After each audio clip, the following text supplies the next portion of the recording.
22 and feeling like you've already failed.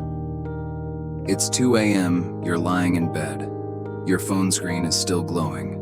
Unread messages, an unfinished resume, a bank account that's almost empty.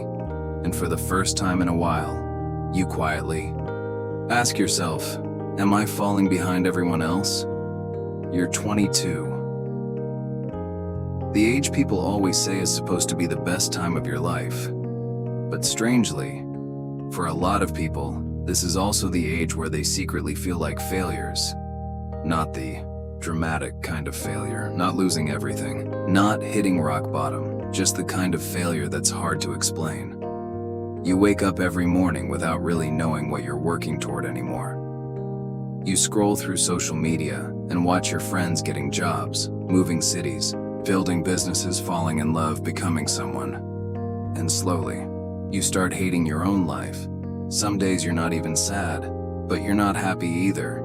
You just feel empty.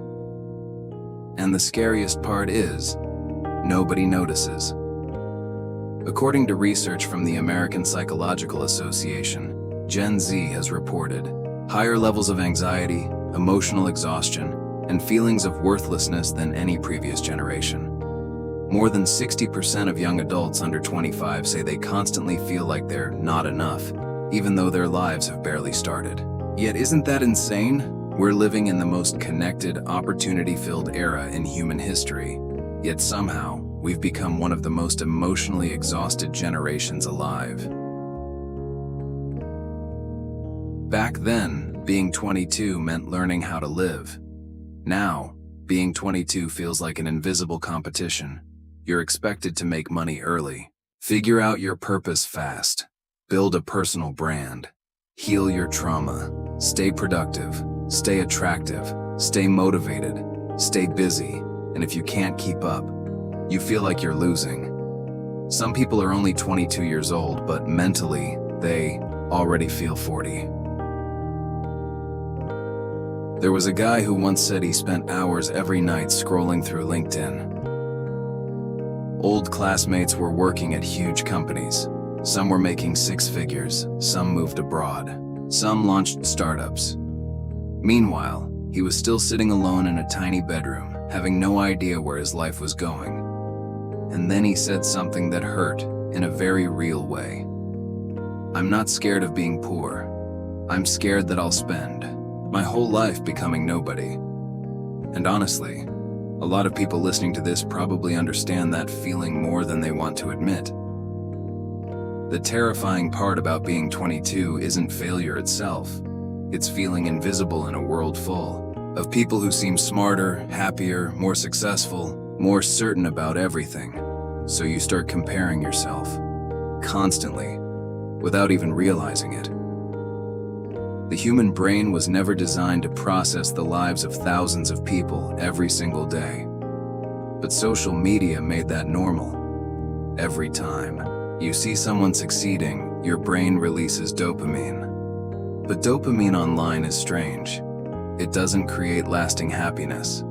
It creates addiction. Addiction to validation. Addiction to being seen.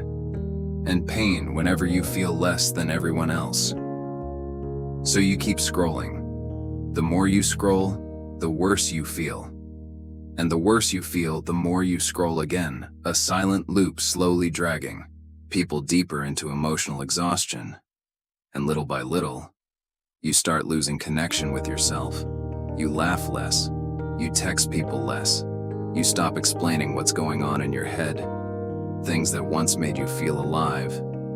Music, movies, friends, late-night conversations suddenly feel numb.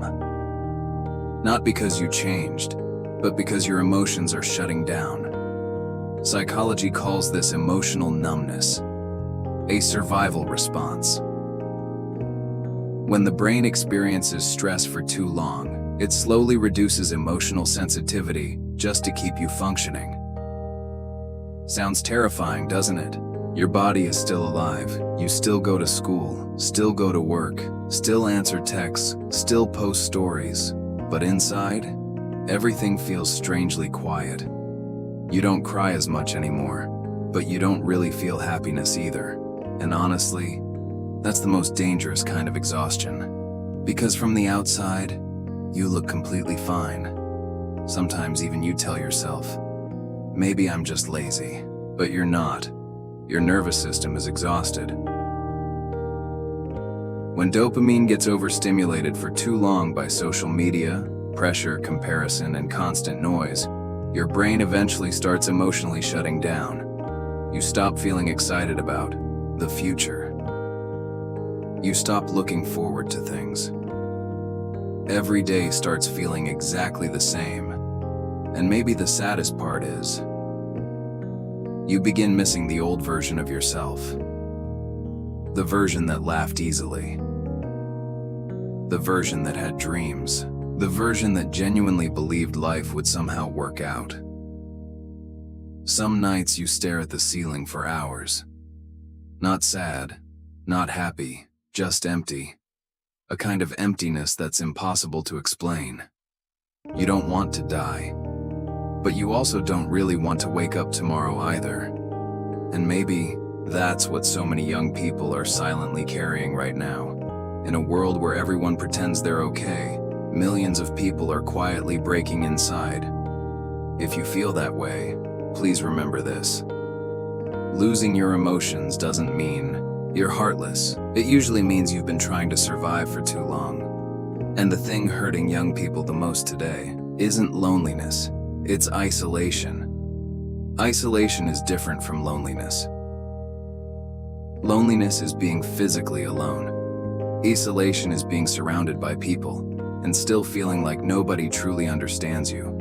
You still smile during conversations, still reply to messages, still go to class, still show up to work, still post online like everything's normal. From the outside, your life looks fine, but deep down, you're emotionally exhausted in complete silence. The kind of tiredness sleep can't fix. Some nights, you wish you could disappear for a few days, not because you want to die. You just want the world to stop being so loud for a while. You want your brain to stop overthinking. You want your heart to stop fighting so hard just to survive. And the scariest part about isolation is how impossible it feels to explain. You try talking about it, then stop halfway through. Because deep down, you already believe nobody will understand anyway. So you keep everything inside. Psychology calls this internalized isolation. When people repeatedly feel emotionally unseen, the brain slowly stops trying. To connect at all, you begin withdrawing, trusting less, sharing less, feeling less.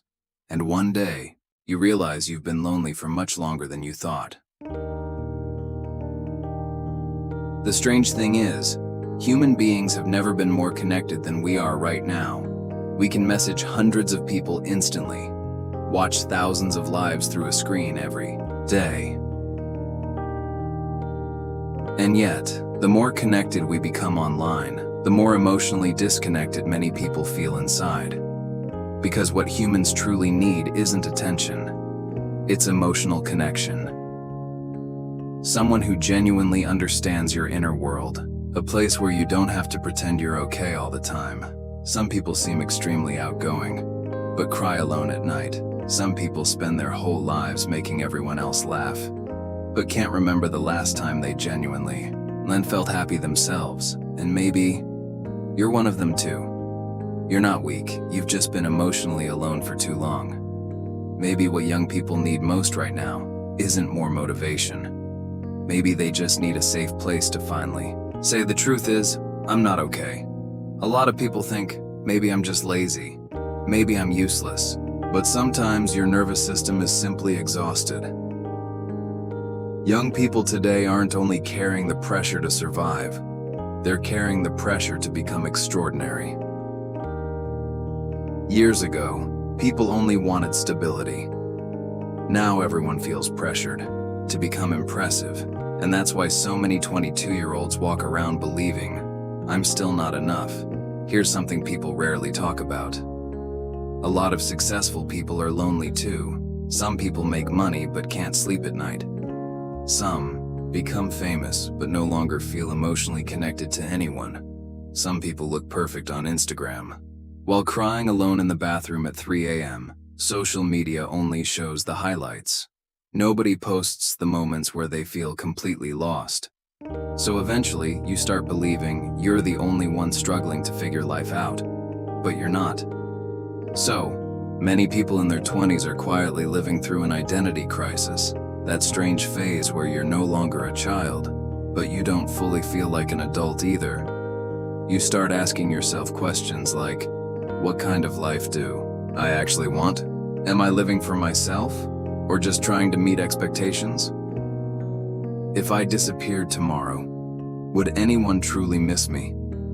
And somehow, those questions always hit hardest at night, when the noise disappears, when distractions fade, when you're finally left alone with your own thoughts. Maybe the most painful part about being 22 is that you are trying your best, and nobody sees it. Nobody sees how hard it is for you to get out of bed some mornings. Nobody sees the nights you fake being okay. Nobody sees you lying awake at 4 a.m. wondering where your life is even going. People only see results. They never see the war happening inside your head. So if you feel like a failure at 22, please hear this slowly. You are not behind. You are living in a world that constantly makes people feel like they have to run faster. Truthfully, almost nobody knows what they're doing at 22. Some people are just better at hiding their confusion. You do not need to have your whole life figured out right now. You do not need to become successful before 25 for your life to matter. You do not need to turn yourself into a perfect version of a human being just to deserve love. Sometimes, the bravest thing you can do is simply survive one more day while your mind feels completely chaotic. Maybe right now, you feel like you're nobody. But remember this: a tree does not grow faster because it hates itself. Human beings are the same.